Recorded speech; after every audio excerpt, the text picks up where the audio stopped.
Hey guys, welcome to React with Kimmy. So guys, don't forget to like up the video, share up the video, subscribe, comment down below what y'all think. Let's get into this video. No time for chit chat. Let's watch, let's react. Ever put food in the fridge and forgotten about it only to find it months later when cleaning out the fridge? You wouldn't eat that, right? If it was halkudok, you would. Typically found in Greenland, halkudok isn't just any shark meat. Preparers usually use meat from the Greenland shark, which is highly poisonous due to all the uric acid and trimethylamine oxide. The only way to detoxify the meat is to ferment it, and this process takes months.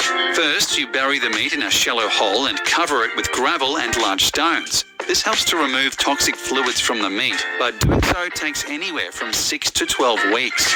After that, you cut the meat up into strips and hang it out to dry. It's another several months before the meat is dry enough to serve. Once it is, you remove the now brown skin, cut the meat into cubes, and eat. If you've never eaten halkudok before, know what you're getting into. Fermented shark meat still contains a tremendously high level of ammonia, so the second you sniff it, you will likely gag, cough, and possibly dry heave. Those who get past the stench, however, insist the taste is far milder and is actually quite pleasant. So hold your nose and give it a go. The very name should be enough to put anybody off this food. Stink bugs are exactly what they sound like, insects that give off a terrible scent. Much like skunks, stink bugs emit their smell when defending themselves, and even if you like eating bugs, this might very well turn you off to the idea of eating these particular ones. Even so, they're a popular snack around Africa and countries like Taiwan. They're apparently quite spicy, and people love to eat them both alone and mixed in with other foods. But worry not, for the spice doesn't come from the stink glands. When preparing the bugs for consumption, cooks do remove the glands. Not eating the stink might make eating stink bugs more palpable, except for one other issue. You may be eating these bugs alive. In Mexico, they use a species of stink bug called the humil, and this hearty little guy can survive upwards of a week after being cooked and beheaded. So if you eat a taco sauce mix containing humil, there's a good chance those little guys are still alive and kicking. That fact might stink most of all. Chances are you've eaten clams. Perhaps you've eaten them raw, but have you ever eaten them so raw they're still bleeding?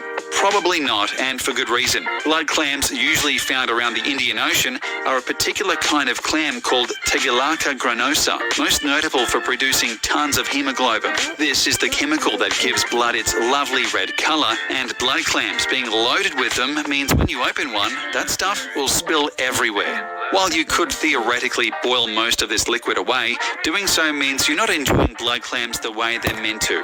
To fans of the dish, the rawness and bloodiness is part of the appeal, so most chefs will boil them for 20 seconds maximum.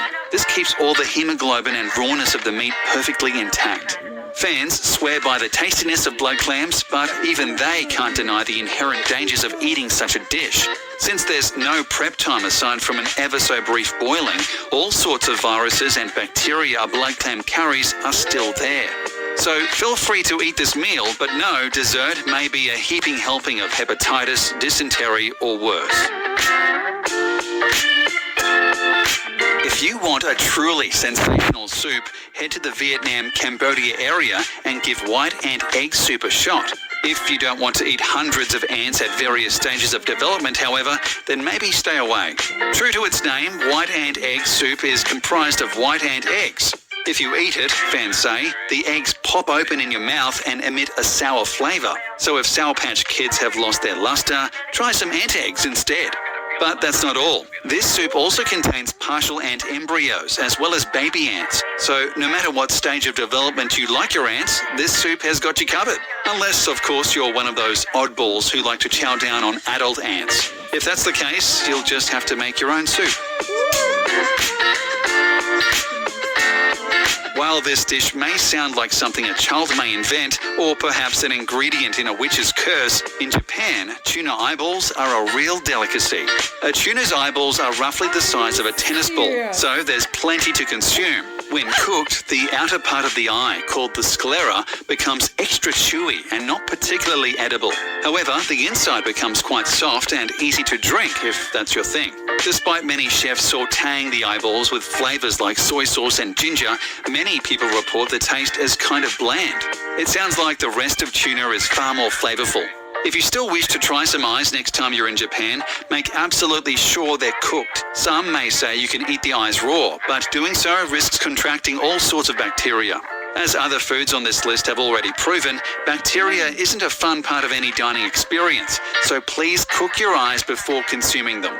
In addition, should you try tuna eyeballs, be sure to ask for its accompanying shot called tuna's tears. It's a mixture of strong spirit soju and raw tuna fish lens, and it's likely to bring a tear to your eye as well. There's a chance you've eaten uni at your favourite sushi restaurant, or at least seen it on the menu. But do you know what it is? If you answer, it's a sea urchin, you're only partially correct. Uni is a sea urchin, yes, but there's only one part of the urchin that's even remotely edible. It's gonads.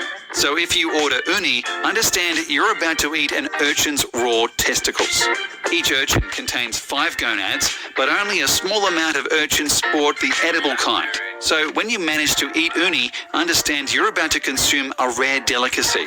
You'll just have to get past the psychological aspect of exactly what you're eating. It's actually an incredibly versatile food, and you can find it served as sushi, sashimi, atop of bed of pasta or rice, or steamed in an eggy broth called chawanmushi. Or if you're particularly adventurous, you can simply crack open a uni like a walnut, scoop out the innards, and eat away. That is, if you're okay with eating a living creature's reproductive organs while it slowly dies in front of you.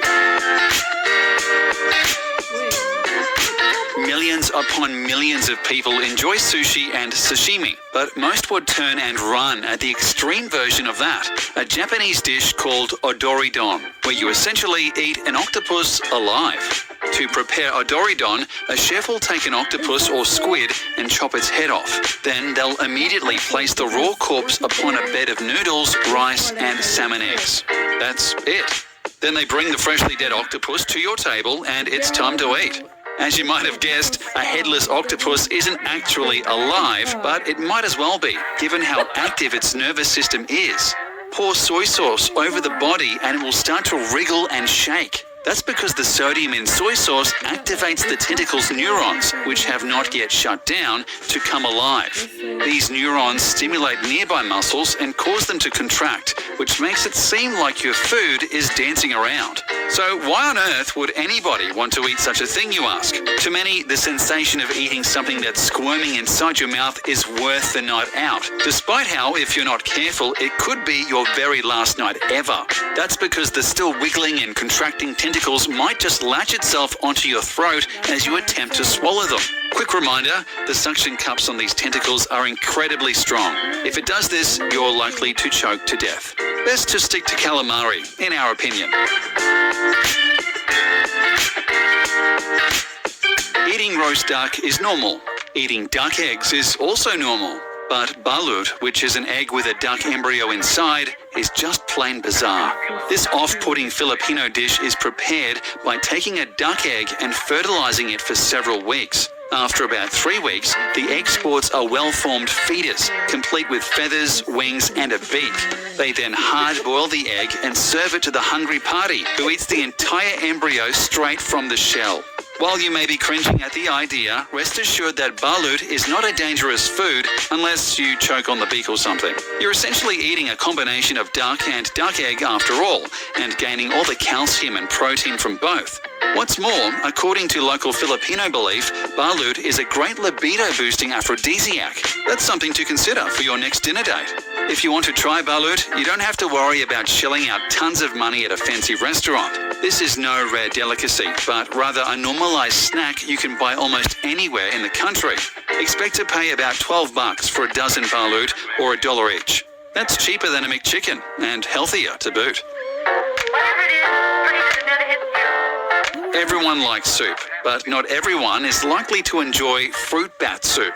It won't take long to understand why. To prepare this so-called soup, which you mostly find in countries like Guam, you take a wild fruit bat and boil it alive. Wait a minute, guys. Isn't bat carry a lot of disease and stuff? Lord of mercy. Let's get back to the video. Live. Then you place the bat in a bowl with some coconut milk and a few vegetables. Then you eat it. That's literally it. Did you notice the recipe doesn't include instructions like debone the bat or remove the bat's hair or behead the bat? That's because you don't do any of that. You eat the whole bat, wings, eyes, nose, brain, and anything else aside from the bones, and pluck the hair out of your teeth while doing so. Never mind that. When prepared this way, fruit bat soup sounds unbelievably bland. It's also unbelievably dangerous. Much like Odoridon, the fruit bat ends up on your plate immediately after dying. Unlike Odoridon, however, this was a wild bat that was only superficially cleaned prior to boiling. As such, it's still loaded with all the bacteria and parasites you may expect from a wild bat. Eat this dish and you're asking all sorts of deadly diseases you simply can't get from a nice bowl of alphabet soup.